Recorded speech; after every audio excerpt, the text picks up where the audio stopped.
Hey, welcome to another video from SkinnyMedic. One of the questions I see pop in my inbox quite often is about Narcan. There's some confusion about what Narcan is, what Narcan does. Can you get it over the counter? And should you be carrying it in your first aid kit? So I thought I'd make a video and kind of give you my opinion about whether or not you should be carrying your first aid kit. But first of all, I want to cover the first few questions and talk about what Narcan is and how it actually works. So Narcan is a reversal agent that first responders use to reverse medications such as heroin, opiates. So you got heroin, fentanyl, things that fall in that particular drug class. So people overdose on heroin, and it's a huge problem inside the United States right now. And typically, if you've seen, most first responders like EMS and fire have carried Narcan for a long time.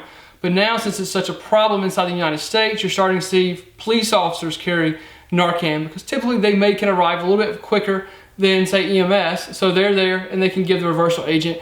And by the time EMS gets there, the patient's awake and talking to them. The police officers saved the patient's life.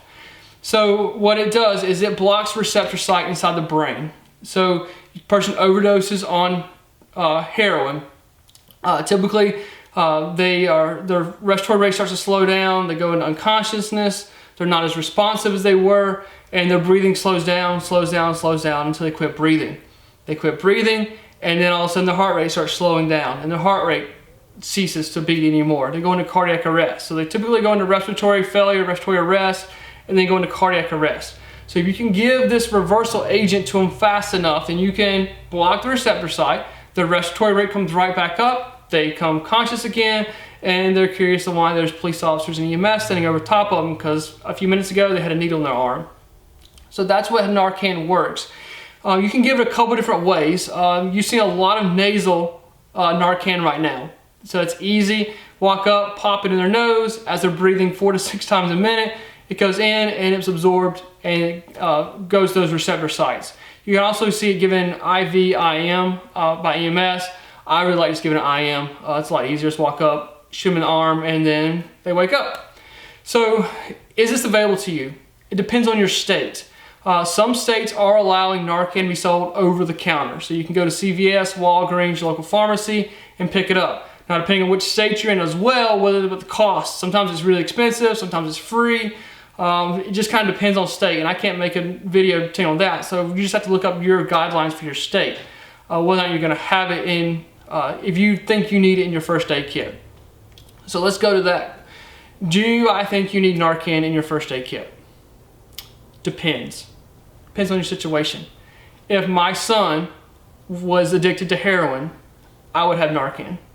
Okay, I would be trying to get him help, to get him off the drug addiction. But you guys that have family members, or if you've been addicted to drugs yourself, you know that you can't get help unless you want it or they want it. So if my son or my daughter or Mrs. SkinnyMedic was addicted to heroin, I would have Narcan. That way, if I walked in and found them in a bedroom, unconscious, I would give them Narcan. Okay? Luckily, I'm very fortunate, and my son, my daughter, Mrs. SkinnyMedic are not addicted to heroin, so don't start that rumor, okay? They're not. So I don't keep Narcan in my first aid kit. I keep a bag valve mask. Let's go back to the beginning of the video. What does heroin do? What does opiates do? They slow down the respiratory rate. So if you're a first responder or you're someone who wants to be prepared and you want to keep a BVM, you find someone that's on the side of the road or it's inside their car, where they've shot up heroin, you can pull them out of the car, pull them, get them on their back, use your BVM, and squeeze.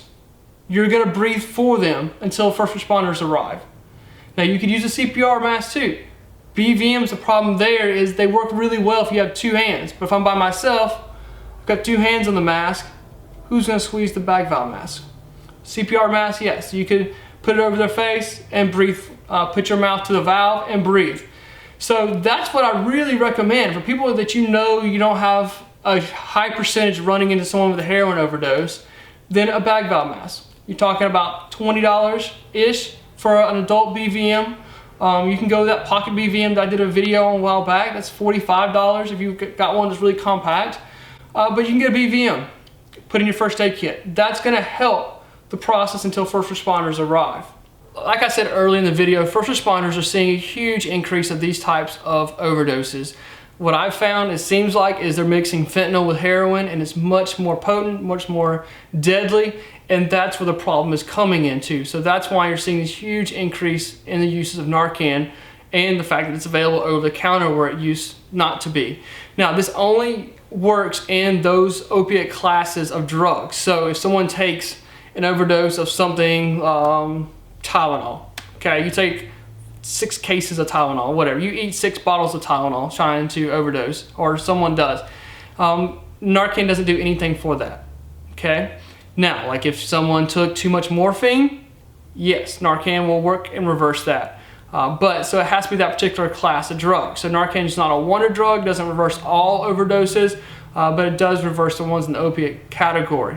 So I hope this video helps. I hope it answers some of your questions as far as should you carry Narcan, would I carry Narcan? Like I said, if I had an immediate family member that had a drug problem, then I probably would. I would look at it. I would talk to a physician if I needed a prescription for my particular state or whatever I needed. But if I didn't have a particular immediate family member, probably just have a BVM in my first aid kit. So I hope this video helps. You never know when you're the first responder, we're in the right gear and the right training.